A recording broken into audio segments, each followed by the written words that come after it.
bom dia, boa tarde, boa noite aí pro pessoal que está assistindo. Queria dar bem-vindo para todos vocês aí ao nosso curso de projetos elétricos. Primeiro eu vou começar aqui me apresentando. Eu sou Dylan, meu nome é Dylan, né? Eu falo aqui o nome do PET Engenharia Elétrica da UFMT. É, eu tô no sétimo semestre do curso de Engenharia Elétrica, né? É, bom, tô na reta final já do curso, né? Nosso curso conta com 9 semestres, então eu já tô realmente na reta final aí. Um pouco da minha experiência profissional que eu tive cerca de 2 anos trabalhando aí em instalações elétricas, né? E isso aí fecha um pouco aqui nesse aspecto do nosso curso, que é, assim, eu não projetei exatamente no meu trabalho projetos, né? Mas eu li bastante projetos quando eu estava lá, né, trabalhando. Eu tinha que ler bastante projetos para fazer minhas instalações. Então, foram 2 anos disso. Então, é isso que a minha experiência profissional se encaixa aqui para o que eu vou estar apresentando para vocês. É... Outra coisa que eu tenho aqui para falar para vocês, pessoal, é o seguinte.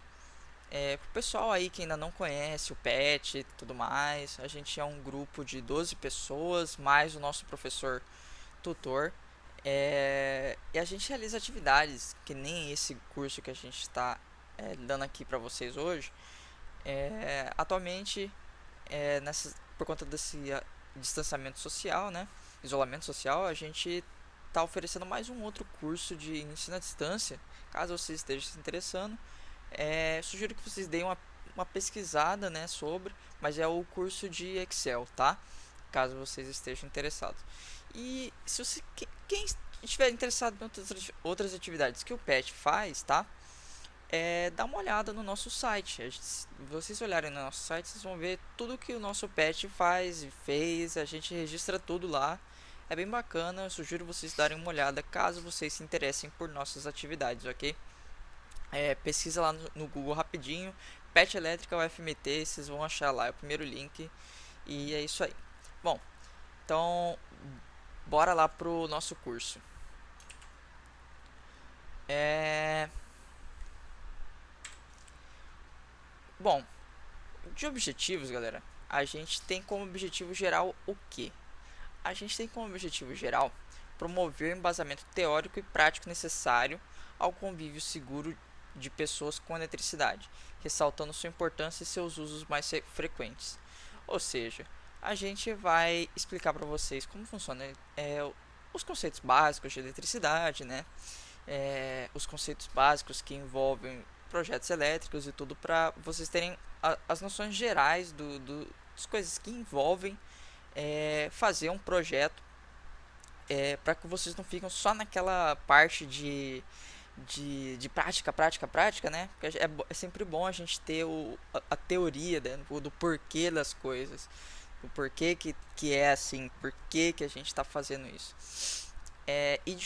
Aí os objetivos específicos, é claro, aí realmente vem a parte da prática, que são três no caso, que são a parte da estrutura mesmo do curso, né? Que é a gente partir do zero, que é colocar todos os elementos do projeto, desde tomadas, pontos de iluminação, interruptores, divisão de circuitos, quadro de distribuição, todos os elementos até o final, certo? Aí tem um outro objetivo específico que é claro, colocar tudo isso, mas colocar tudo isso dentro da norma, o que é muito importante. Eu vou explicar o porquê que é muito importante estar dentro da norma. E por último, um outro objetivo específico muito importante, certo? É a gente saber ler outros projetos de outras pessoas, porque a gente vai estar nesse ambiente, é que nem eu falei, é onde a minha experiência até está, né? Eu li muitos projetos, né? E a, cada pessoa tem meio que a sua marca, né? Cada pessoa faz o seu projeto meio que do seu jeito, tem o seu jeito de fazer as coisas. A gente tem que saber ler é, o projeto dessas outras pessoas, certo? Então é isso. Aqui nesse próximo slide eu vou estar mostrando, dando um pequeno exemplo para vocês, mas vocês não fiquem assustados, tá? Beleza? Não fiquem assustados. é só um pequeno exemplo do que a gente vai estar mexendo aí ao longo do curso, beleza? Então, galera, é o seguinte, vocês estão vendo aqui, ó, essa planta aqui da esquerda é a planta que a gente vai estar mexendo ao longo do nosso curso, entendeu? É, é a planta que a gente vai estar vendo aula após aula, adicionando pontos de tomada, pontos de iluminação, etc. E essa planta da direita, a planta que a gente viu, eu vi durante o meu curso de engenharia elétrica. A gente não vai estar vendo durante o nosso curso, mas eu estou usando ela como um exemplo só, tá? É um exemplo do que? É um exemplo de como fica uma planta no final, né? Depois que você já colocou tudo porque tem para colocar. Então é só para mostrar para vocês do que a gente está partindo. A gente está partindo aqui do zero, que é esse que a gente tem na esquerda, para o final, que é esse que a gente tem na direita. É muita coisa, né? Parece que é extremamente complicado, parece que é impossível, mas eu vou mostrar para vocês que não é. Se aula após aula a gente for colocando pouquinha coisa em pouca coisa, a gente chega nisso aqui da direita fácil, tranquilo, sem muito trabalho. Eu vou mostrar para vocês, então fiquem tranquilos quanto a isso. Agora eu tenho para falar para vocês sobre como o nosso curso vai funcionar, não é mesmo? O nosso curso ele vai funcionar da seguinte maneira: teremos aulas às terças e quintas, as nossas aulas padrões, que nem essa que vocês estão assistindo agora. Elas vão ser soltadas às 10 da manhã. Pode variar, né? Eu posso estar falando aqui, mas às vezes a gente pode estar mudando isso mais pra frente. Então fiquem ligados quanto a isso. Se a gente mudar, a gente vai estar avisando vocês, fiquem tranquilos. Mas a princípio é isso. E a gente vai ter às sextas-feiras lives que não vão ser feitas por mim, a princípio pelo menos, não vão ser feitas por mim, vão ser feitas por pessoas especializadas, né, engenheiros já formados, etc, para estar tirando dúvidas de vocês. Então, assim, tudo que vocês foram vendo durante essas aulas gravadas de terça e quinta-feira, assim, você assistiu a aula, deu replay 100 vezes, não entendeu, guarda essa dúvida, deixa ela guardada aí, e na sexta-feira pergunta durante a live, que ela vai ser para tirar essas dúvidas. E beleza, bom, isso aí é metade da live. A outra metade da live vai ser para discutir algum tema, entendeu? O nosso convidado, ele sempre vai ser especializado em alguma coisa, ele vai estar ali para discutir algum tema no qual ele é especializado, que geralmente é focado aqui no nosso curso, entendeu? Por exemplo, focado em aterramento, alguma coisa assim, entendeu? Em para-raio, não sei. A ementa do nosso curso, né? Ela já está lá no nosso Classroom, que é onde a gente vai estar disponibilizando todos os materiais e organizando as coisas. Eu vou estar até mostrando para vocês agora. Vamos estar dando um Alt Tab aqui para mostrar para vocês. Aqui a gente tem o nosso Classroom. Logo de cara aqui a gente tem no nosso mural já a ementa. E o que a gente pode ver aqui? A gente pode ver na ementa previsão de... A gente pode ver antes de tudo, na verdade, né? A nossa carga horária, que é de 25 horas. Que vai dar um total de 8 aulas. Então, fique esperto quanto a isso, 8 aulas. Sendo que essa aqui já é a primeira. Bom, quanto à ementa, a gente vai ver previsão de carga e demanda, entrada de energia, instalações elétricas prediais, linhas elétricas, dimensionamentos de condutores, proteção, dutos, equipamentos e barramentos, sistema de proteção contra descargas elétricas, aterramento, proteção contra choque elétrico, documentação de projeto e desenvolvimento do projeto de uma residência, tá? Isso é que a gente está aqui na nossa ementa. Objetivo eu já falei para vocês. O nosso conteúdo programático, para quem quiser dar uma olhada, vai estar aqui. Mas a princípio é aquilo que eu falei para vocês. A gente vai estar partindo desde a aula de hoje, que é os conceitos básicos de eletricidade, falando um pouquinho quais são as normas, por que a gente tem que estudar normas, até a segunda aula, que é colocar tomadas, né, colocar lâmpadas, aí depois fazer o cálculo de demanda, depois simbologia do projeto, depois a gente fazer dimensionamento dos condutores, de proteção dos dutos, de equipamentos, e depois a gente fazer cálculos de proteção contra choque elétrico. Então assim, a gente vai aos poucos, que nem eu falei, até a gente chegar naquele nível da gente preencher aquela tabela totalmente, beleza? Outra coisa muito importante, certo? Aí quero que vocês prestem atenção agora, que é muito importante. Eu vou estar falando para vocês sobre como vai ser a avaliação do projeto de ensino e aprendizagem aqui. O que é isso aqui? Bom, primeiramente, galera, a gente não vai ter provas, certo? Não vai ter provas, nem nada disso. O que vai acontecer? Todas as aulas, com exceção dessa primeira, a de hoje, a de agora que eu estou falando aqui com vocês, a gente vai estar mexendo no nosso projetinho, adicionando coisas nele, certo? Eu vou estar adicionando lá, mas vocês também, eu quero que vocês estejam adicionando no projetinho de vocês, para vocês irem aprendendo, certo? A gente vai estar fazendo isso como? Via AutoCAD ou no papel. Não é obrigatório fazer no AutoCAD, beleza? Quem tem dificuldade, o que eu entendo, é completamente compreensível. Tem gente que tem dificuldade, não está a fim de aprender, não importa. Pode fazer à mão. É só uma oportunidade, entendeu? É uma oportunidade de você aprender a mexer no AutoCAD agora. E é muito importante, eu já aviso que é muito valorizado um profissional que sabe mexer no AutoCAD hoje em dia. Enfim, então eu não vou exigir prova, não tem nada disso. Só que eu vou querer ver, né, que vocês estão fazendo o progresso de cada aula. Por exemplo, a próxima aula a gente vai estar introduzindo os pontos de tomada e tomada e iluminação na nossa planta. Ou seja, a gente vai estar colocando tomada nos quartos, os pontos de lâmpada nos quartos ali, sala, etc, certo? Eu vou querer ver no intervalo de uma aula para outra, eu vou querer ver vocês, a planta de vocês com esses pontos. E relaxa que realmente é uma coisa que vocês fazem enquanto vocês assistem a aula. Vocês pausam assim o vídeo, vocês vão ver que eu vou estar colocando, né? Eu vou estar colocando, aí vocês assistem o vídeo e falam, vou colocar aqui também. Vai ser como se você estivesse me copiando, praticamente. Né? É claro que eu vou fazer só um exemplo, né? Vou fazer de um quarto só e os outros vocês fazem.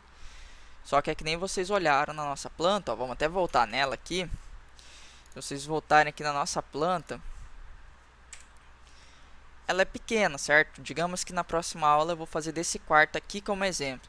Vocês podem ver que são poucos cômodos, né? No meu curso eu tive que fazer nessa daqui, eram muitos mais cômodos, certo? Enfim, sem mais delongas, voltando aqui. Por último, a gente vai ter um projeto final, que vai ser um outro projeto, que eu vou estar mostrando mais pra frente pra vocês. A gente vai ter um outro projeto, que é bem similar a esse daqui, tá? Se não me engano, ele tem, acho que só 1 ou 2 quartos a mais, então não fiquem preocupados quanto a isso. Que eu quero que vocês preencham, como se vocês estivessem fazendo tudo de novo, certo? É no mesmo estilo, quase igual. Só para ver se vocês... Só para verificar, que nem está escrito aqui, verificar o domínio do conteúdo, certo? Recursos necessários, aqui fala computador com acesso à internet, smartphone com acesso à internet. Por que disso aqui? Porque vocês vão ter que estar mandando para mim via o Classroom aqui, né? Vamos voltar aqui, vocês vão ter que estar mandando as atividades para mim ver, entendeu? Vocês vão ter que estar mandando aqui, eu vou estar vendo as atividades de vocês. Software de AutoCAD, como que já está até escrito, não é obrigatório. Vocês podem mandar à mão mesmo, só reforçando. Bibliografia, as normas. Eu vou explicar mais pra frente sobre essas normas aqui, mas elas já estão aqui citadas para vocês, tá? Voltando à nossa apresentação do curso.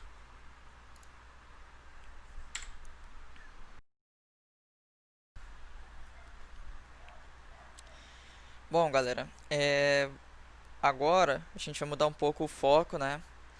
A gente tem que falar sempre sobre a ética profissional e mas antes de a gente falar, né, sobre como ela afeta assim a gente, como ela afeta a empresa, tudo, a gente tem que falar o que é, né? O que é a ética profissional?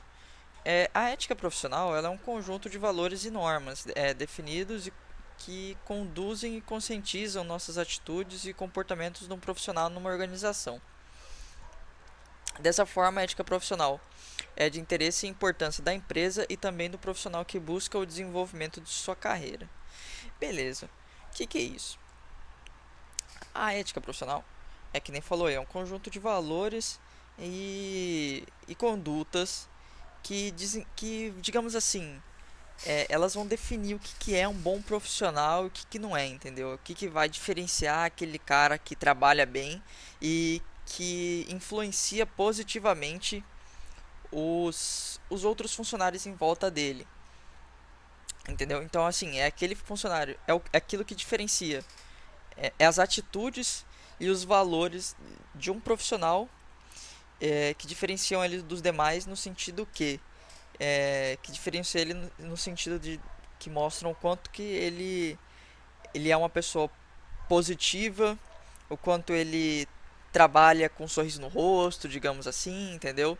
Enquanto ele difunde boas ideias, enquanto ele propaga uma energia boa, enquanto ele incentiva os colegas dele a trabalhar, enquanto ele propaga é, bons sentimentos em relação ao espaço de trabalho dele, não reclama da empresa para os outros colegas, sabe? Aquele funcionário que evita fofocas sobre o espaço de trabalho, sobre a empresa para a qual ele trabalha, sabe? Esse é a ética profissional, entendeu? E aqui tá falando que a ética profissional é bom, tanto aqui tá afirmando, né, que a ética profissional é boa tanto para o trabalhador quanto para a empresa, certo? E, bom, a gente vai ver o porquê disso aqui. No entanto, quando a empresa adota a ética profissional como uma estratégia de mercado, ela também contribui com o desenvolvimento do profissional, que precisa melhorar suas habilidades com relacionamentos interpessoais e liderança. Bom, como é o que eu falei, né? Aqui está afirmando que melhora tanto o profissional quanto quanto é bom para a empresa, né? É bom para os dois. Aqui está falando como é bom para o profissional. Tá falando que para o profissional é bom porque ele melhora suas habilidades de comunicação com outras pessoas, né?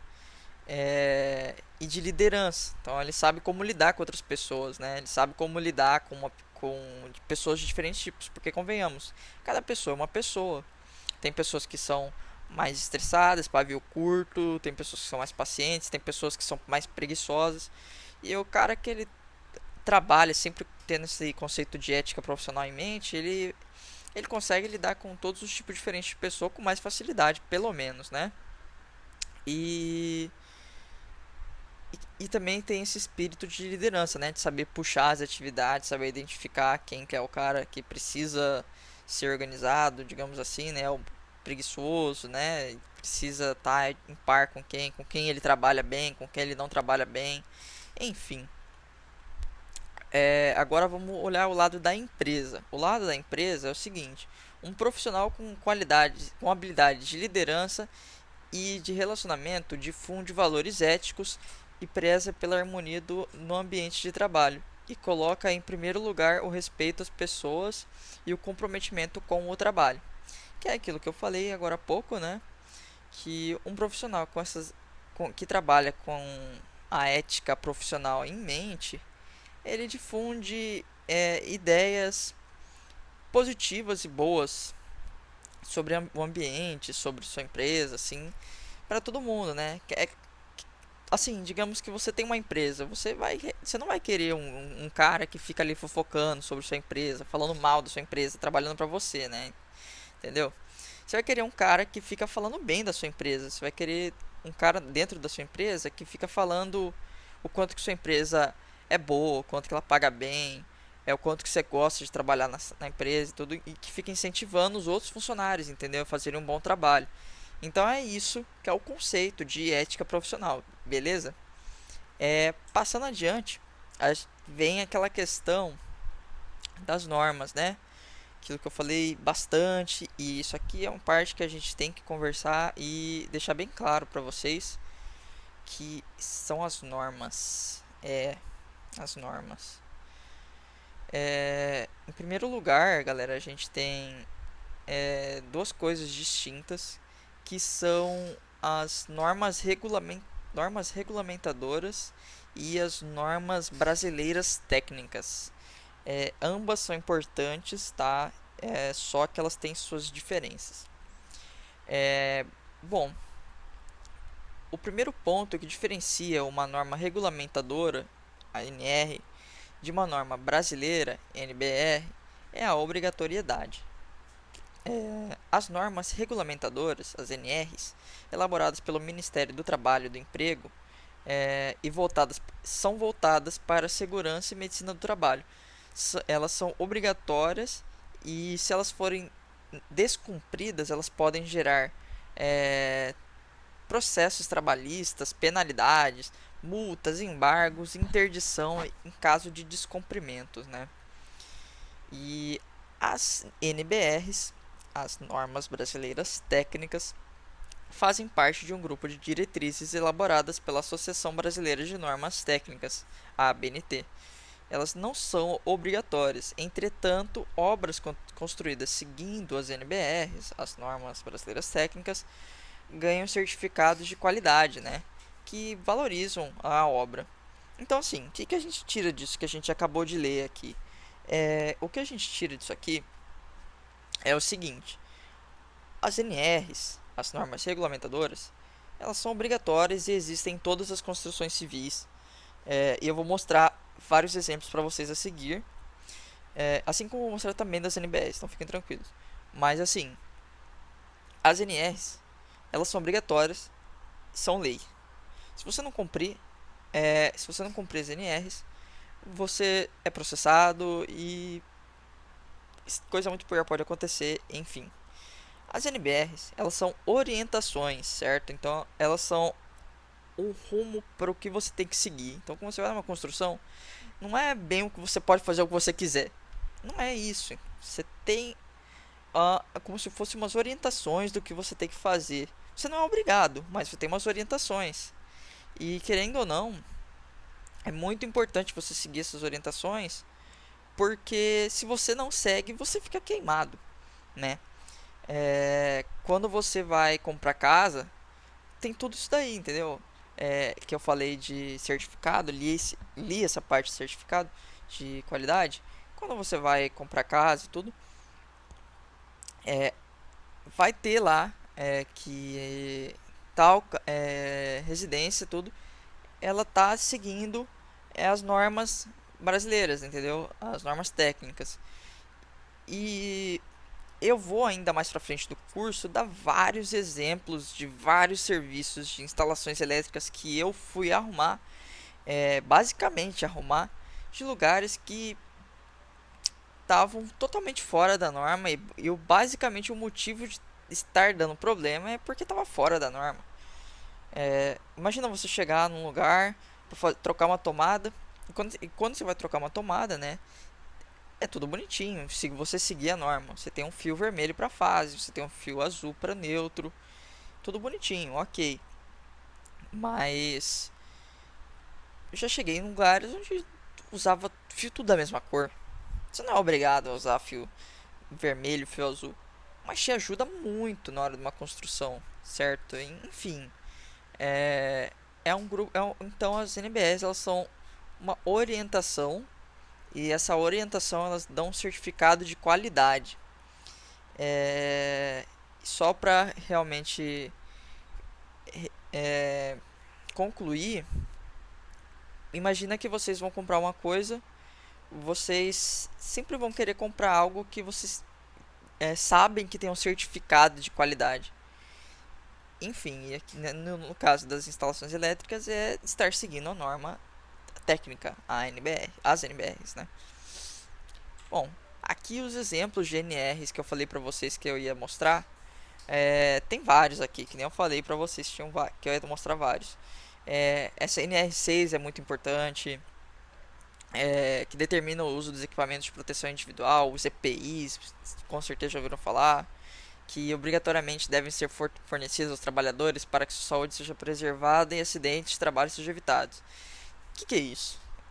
Imagina que você está numa construção e você vê que naquela construção tem, tem vários funcionários, né? Vários trabalhadores. Todos eles estão de capacete. Eles não estão de capacete à toa. É, você vê que todos eles estão de capacete, sem exceção. Eles são forçados a estar de capacete, né? Por quê? Porque se eles não estiverem de capacete e alguma coisa acontecer, é, quem toma, né, é a empresa, né? É a construtora. Porque você viu ali, é obrigado a estar usando os equipamentos de proteção.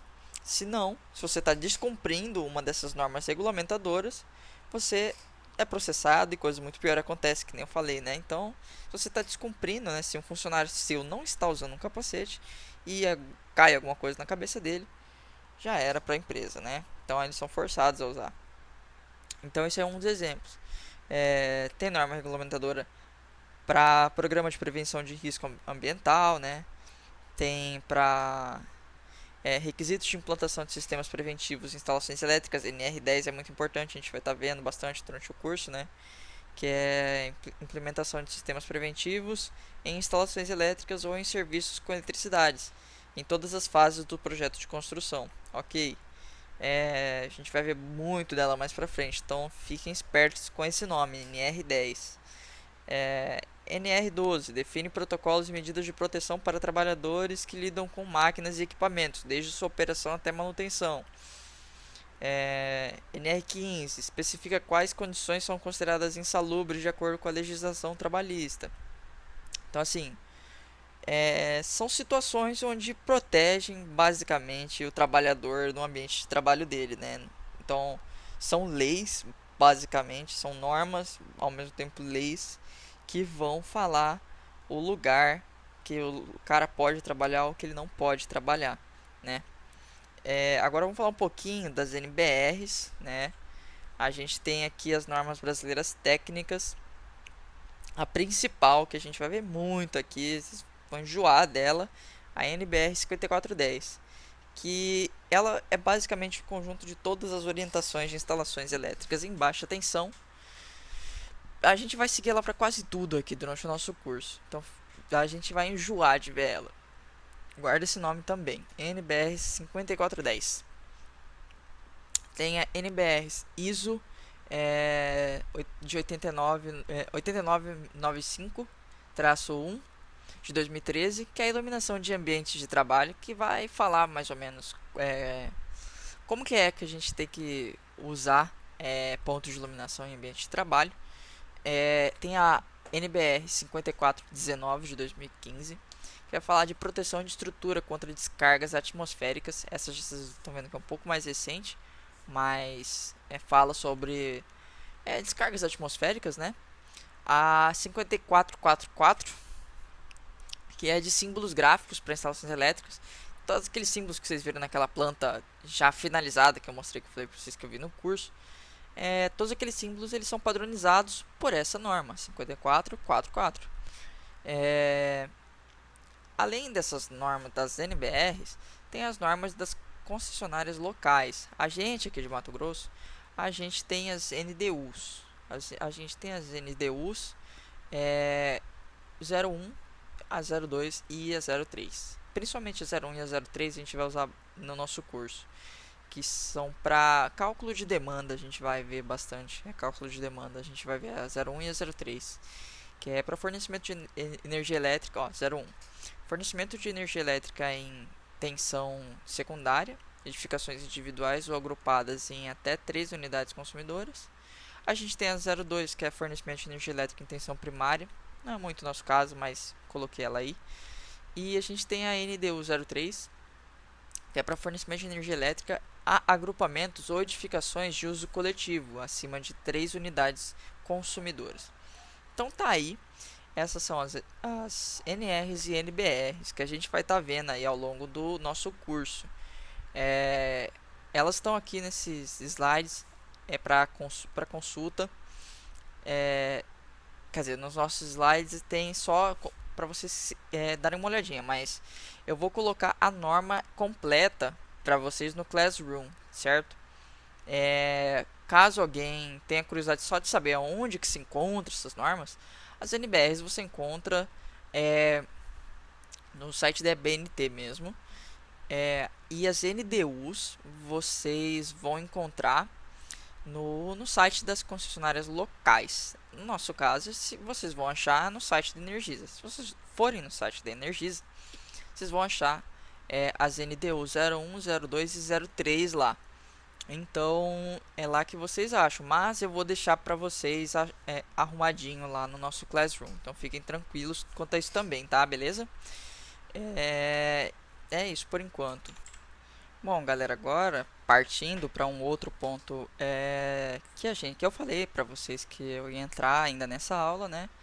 E que é importante para todo técnico, engenheiro, não importa. Quem estiver mexendo com essa área de projeto, é saber o básico de eletricidade, né? É importante você saber o básico da teoria do que você está mexendo, né? É bom você ter o equilíbrio entre a teoria e a prática, né? Nunca é bom você saber só a teoria e nem só a prática, não concordo? Enfim, né? O que temos aqui? Eletricidade. Tudo bem, todo mundo já passou pelo ensino médio, já viu sobre eletricidade, mas não custa nada a gente dar uma relembrada, certo? Tudo bem, vamos lá. A eletricidade é um dos ramos principais da física.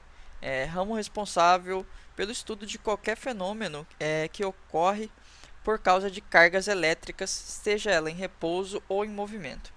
Para os nossos estudos, a gente vai considerar as cargas positivas e as negativas, tá? Os prótons e os elétrons. Cargas de mesma polaridade se repelem, enquanto cargas de mesma polaridade se repelem, enquanto cargas de polaridades opostas se atraem, certo? Isso é uma coisa que a gente já viu e é básico do ensino médio, de todo mundo sabe. Enfim, ou seja, os fenômenos elétricos são manifestações de cargas elétricas, ou seja, os próximos fenômenos que a gente vai estar analisando, que é corrente e tensão, elas são em decorrência desses fenômenos de repulsão, de interação entre cargas elétricas, né? O que acontece quando uma carga interage com a outra, é isso que a gente vai estar focando nas próximas interações. Guarda isso na mente de vocês, certo? O primeiro desses fenômenos é a corrente, tá? Tendo em vista a interação entre cargas elétricas gera movimento, imaginemos um fluxo ordenado de cargas elétricas em um certo material condutor. Esse fluxo de elétrons especificamente dá origem ao fenômeno chamado de corrente elétrica. Ou seja, galera, o que é a corrente, caso alguém não tenha entendido? Corrente é basicamente quando as cargas elétricas começam a se movimentar, em especial os elétrons, certo? Aqui ele fala, né, em especial os elétrons. Então, se a gente analisar o caso básico, né, que é o do ensino médio, da corrente contínua, a gente sabe que a corrente sai do negativo para positivo, por exemplo. Então, a gente tendo isso em mente, a gente tendo em mente que a corrente vai do negativo para o positivo, aqui ó, do negativo para o positivo. A gente tendo isso em mente, que as cargas elétricas, né, os elétrons estão em movimento, a gente pode dizer que esse é o fenômeno de corrente elétrica, né, cargas em movimento, elétrons em movimento.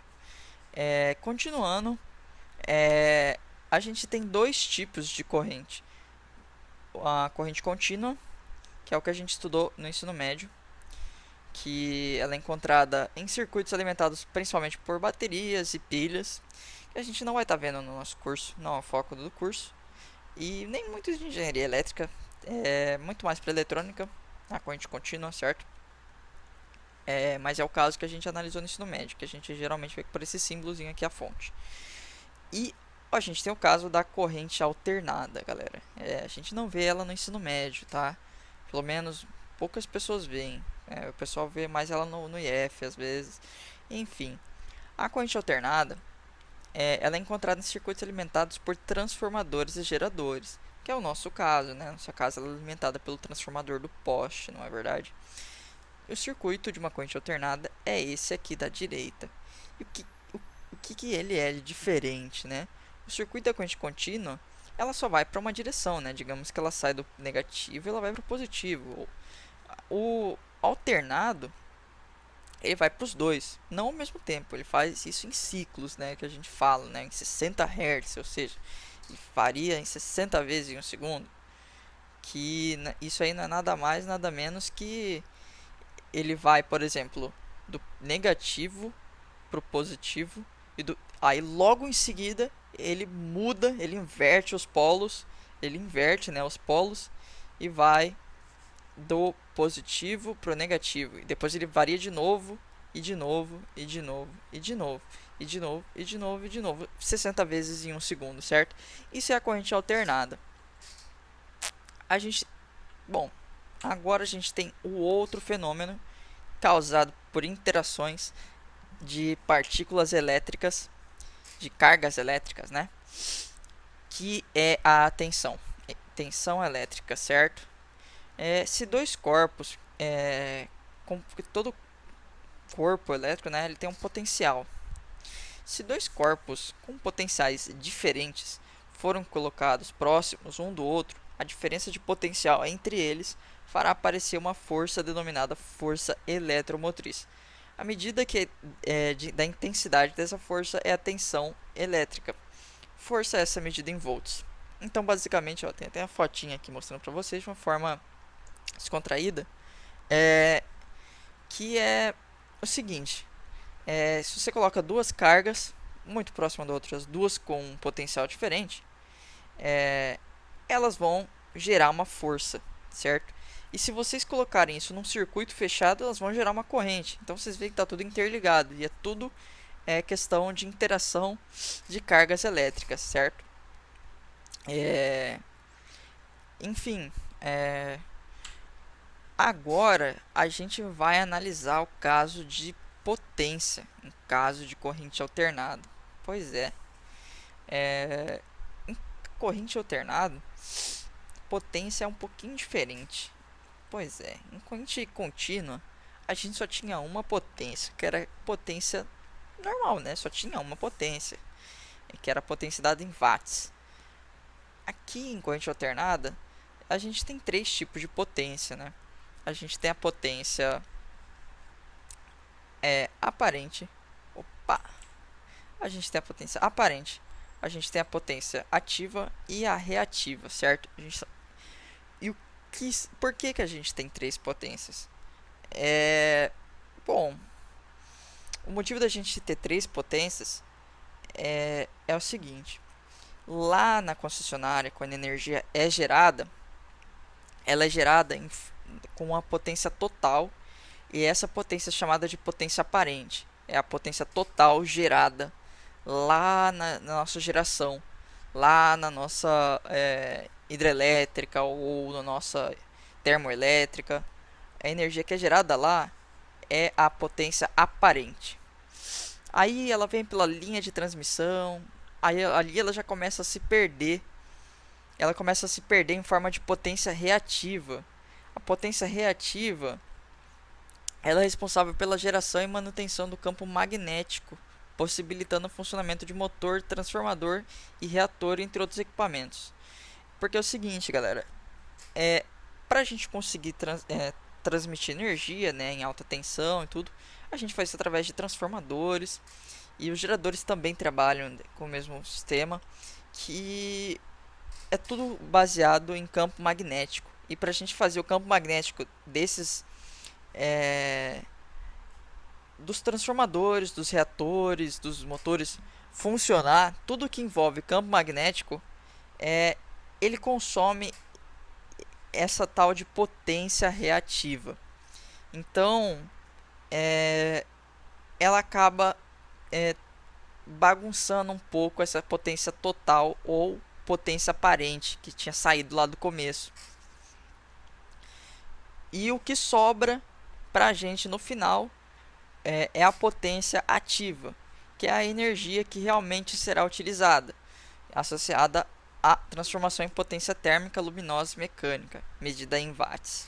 Então, resumindo e fazendo uma outra analogia, a gente tem uma figura aqui ao lado, que é todo professor meu que sempre explicou esse assunto, gostou de brincar, sempre usa esse exemplo, e realmente é um exemplo perfeito para falar sobre isso, que é o seguinte: lá na nossa geração de chopp, certo? Imagina o chopp como sendo a nossa energia. Quando a gente vai fazer o chopp, a gente põe os ingredientes, né, para fazer o chopp na máquina, e quando a gente vai colocar no copo, vai sair no copo a bebida mesmo, que é o amarelo, né, e vai sair a espuma. O que a gente realmente quer beber é o amarelo, mas vai sair a espuma, que a gente não vai beber, não serve para nada, mas ele tá ali. A gente não vai beber, mas ele tá ali, né? E não tem o que fazer. E é isso que acontece com a gente mesmo, no nosso caso de geração de energia. Vai ser gerada uma energia total. Nos nossos casos, o que a gente vai usar é o amarelo. E a espuma vai ser usado nos transformadores e geradores. E não tem o que fazer. Ela vai estar lá nos geradores e transformadores. Certo? É isso, basicamente falando. Fator de potência. Fator de potência é basicamente o que eu falei agora há pouco, só que de uma forma mais elegante de falar, certo? É uma relação entre potência ativa e reativa de uma instalação. Ou seja, em outras palavras, um alto fator de potência indica uma boa eficiência quanto ao uso de energia. Significa dizer que grande parte da energia é transformada em trabalho. Inversamente a isso, um fator de potência baixo indica que a energia não está sendo plenamente aproveitada. Beleza, eu vou dar alguns exemplos práticos, mas antes só reforçar o seguinte. Beleza, se eu falar para você um fator de potência de 0,9 ou 90%, o que isso quer dizer? Quer dizer que a gente tem que 90%, né, ou 90% de energia está sendo aproveitada. Como assim? Quer dizer que a gente tem 90% da 90% da energia gerada, né, do total é energia aparente, né, potência aparente, ou seja, é a energia que vai ser usada no motor para gerar energia mesmo, para gerar movimento. E os outros 10% é para o transformador, para o campo magnético. Seria mais ou menos isso. Mas ela pode ser usada para outros exemplos. Eu coloquei aqui um motor de carro, por exemplo. Um motor de carro com um fator de potência 0,8 ou 80%. O que isso significa? Significa que no caso do motor de carro com esse fator de potência, quando ele vai beber o combustível, significa que ele vai beber aquele combustível que você colocou e ele vai usar 80% do combustível. 80% do combustível que ele bebeu, ele vai usar para fazer o carro se movimentar, para fazer a roda girar, e os outros 20% ele vai desperdiçar na forma de calor, ou seja, o motor vai esquentar, ou seja, 20% da energia do combustível que você colocou no tanque vai ser desperdiçado no motor esquentando, que querendo ou não, o calor é uma forma de energia, enquanto o movimento também é uma outra forma de energia, certo? Então, nesse caso, o fator de potência do motor quer dizer que 80% é o que você quer, né? Que 80% do combustível que você colocou vai ser aproveitado da forma que você quer, que é fazendo o carro se movimentar, certo? Fonte de computadores. Quem já prestou atenção nesse certificação 80 Plus aqui, blá blá blá, de fonte? Se vocês já prestaram atenção, vocês vão ver que as fontes têm esse certificado e elas significam a mesma coisa, certo? A gente vai analisar aqui no caso de 50% da carga. Em caso de 50% da carga, a gente tem esses selos, né? A gente tem o selo branco, o bronze, o prata, ouro, platina e titânio, que são o quanto uma fonte de computador consegue converter de energia. Quanto melhor, mais energia ela consegue converter, né? Menos ela desperdiça. O meu computador, por exemplo, é o branquinho ali, né? É o branquinho. Ou seja, ele consome 80%. 80% aqui da energia que ele pega da tomada, ele consegue converter em corrente contínua. Os outros 20% ele se perde em forma de calor. Uma de bronze, ele converte 85%. Ou seja, ele economiza na sua conta, né, de energia no fim do mês. A de prata, 88%. A ouro, 90%. A platina, 92%. E a titânio, 96%. Ou seja, ela economiza na sua conta no fim do mês, entendeu? Ela faz com que você não fique gastando dinheiro em calor, né? Não tem que puxar mais energia da tomada para gerar a quantidade de potência que você precisa. Então é exatamente isso que significa essa certificação 80 Plus aqui dessas fontes de computador. E é isso que quer dizer fator de potência para vocês exemplificado, certo? Por último, a gente tem o último dos conceitos básicos é resistência. A gente tem que saber resistência, mas não aquela resistência de ensino médio. Aquilo lá era a primeira lei de Ohm. A gente vai ver aqui a segunda lei de Ohm.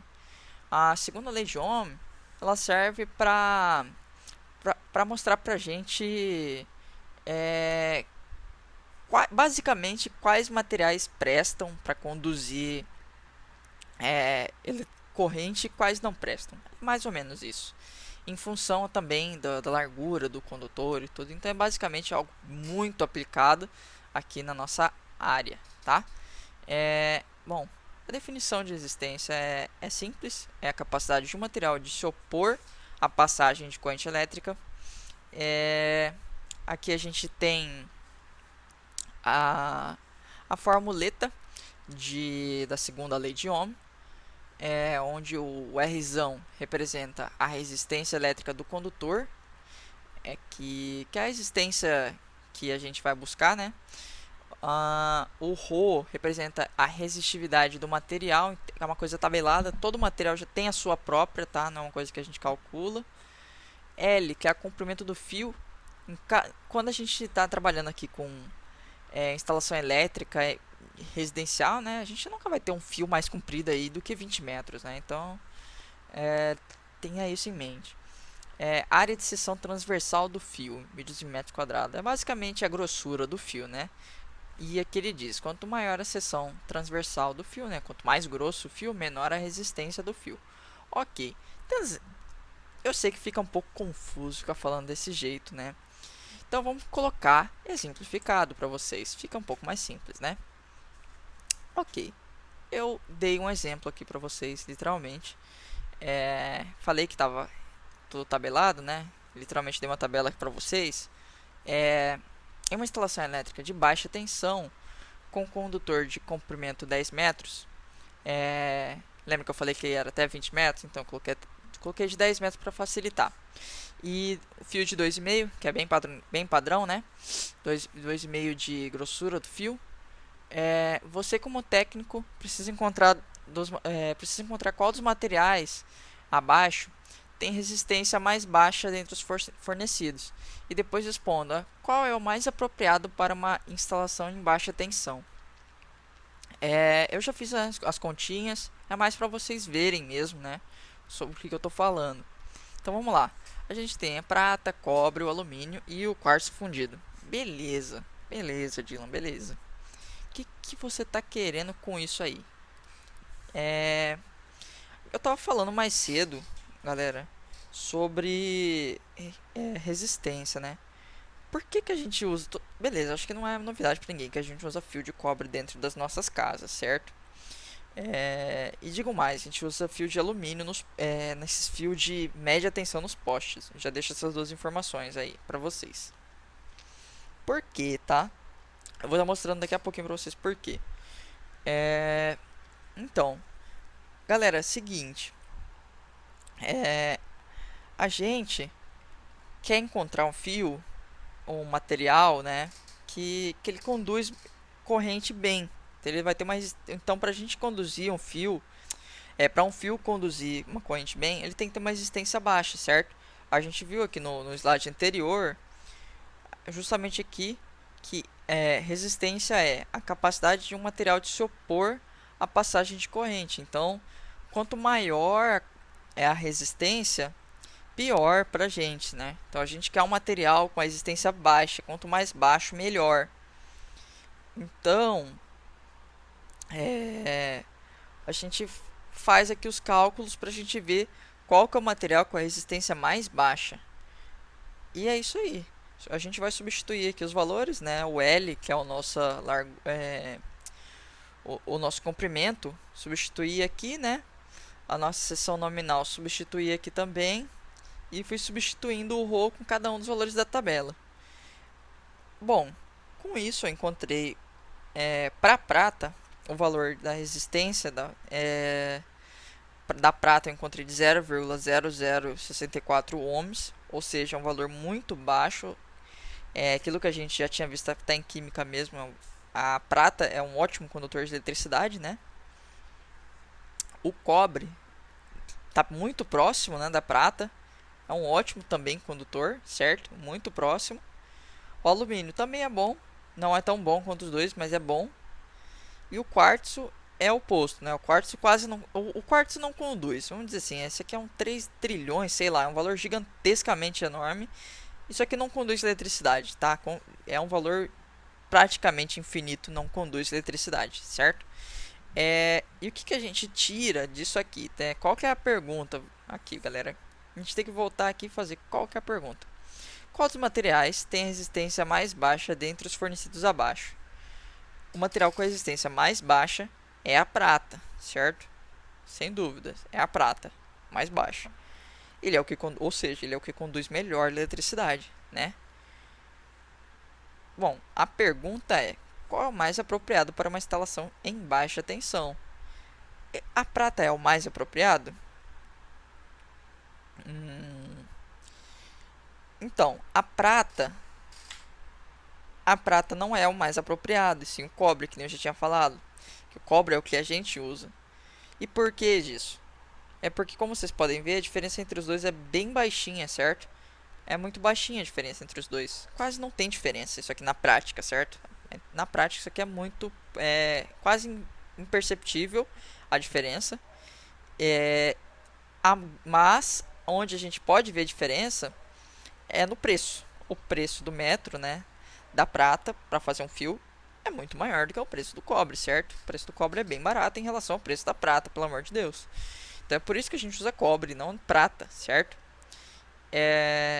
E alumínio é a mesma coisa. Se você for fazer uma cidade inteira gigante, você vai fazer de alumínio e não de cobre, porque alumínio você consegue muito mais barato do que cobre, porque é muito metro de cobre, sairia muito caro, certo? Bom, pessoal, do conteúdo da aula de hoje é só que tem só um recadinho que eu tenho que passar para vocês da próxima aula, tá? A próxima aula ela vai ser diferente, ela vai ser já mexendo no AutoCAD, certo? Vocês já vão ter tido essa aulinha com com outro colega, o Thomas, explicando como funciona o AutoCAD e tudo, umas noções básicas, né? Eu quero que vocês tragam, quem tiver, obviamente, o interesse de mexer com o AutoCAD, já baixa nesse intervalo da aula de hoje para a próxima aula, já traz o AutoCAD baixado, certo? Para vocês irem, enquanto acompanha a aula, vocês já vão colocando no AutoCAD todos os elementos, né? Eu estou falando de tomadas e já estou colocando as tomadas lá, você também vai colocando as tomadas, certo? para você não colocar depois. Então, traz o AutoCAD já baixado. E caso tenha tido alguma dúvida sobre a aula de hoje, anota essa dúvida e na live de sexta-feira, sinta-se à vontade para estar perguntando qualquer coisa que você tenha ficado em dúvida. E eu espero que você tenha gostado da aula de hoje. Caso tenha alguma crítica, pode estar mandando lá no Classroom. E eu acho que no mais é isso. Muito obrigado pela paciência, muito obrigado pelo tempo de vocês. Eu espero ver vocês aí na aula de quinta-feira. E é isso, galera. Muito obrigado e até quinta-feira.